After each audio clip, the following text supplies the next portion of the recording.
విధంగా ఇస్సాకు ఉండడం బట్టి ఏం జరిగిందో తెలుసా? దేవుడు ఇస్సాకుకు ప్రత్యక్షమై, ఇస్సాకు నువ్వు భయపడొద్దు, వారికి భయపడొద్దు, నేను నీకు తోడై ఉండి ఈ పరదేశంలో నేను నిన్ను ఆశీర్వదిస్తానని చెప్పాను.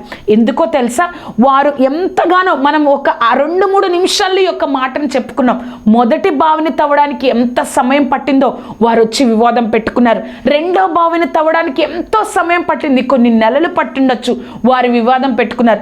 ఇన్ని నెలలు నా శ్రమ వ్యర్థమైపోయింది, నాకు ఏమి రాలేదే అని ఇస్సాకు కోపగించుకోకుండా, వారిని తిట్టకుండా, వివాదం పెట్టుకోకుండా సౌమ్యుడిగా ఉన్నాడు. కాబట్టి దేవుని దృష్టి ఇస్సాకు మీద పడి, నువ్వు భయపడొద్దు ఇస్సాకు, నేను నిన్ను నిలబెడతాను, ఈ పరదేశంలో నిన్ను నేను ఆశీర్వదిస్తాను అని దేవుడు చెప్పారు. చూసారా, మనము వివాదములకు పోక సౌమ్యంగా ఉంటే మన పక్షాన దేవుడు నిలబడతారు.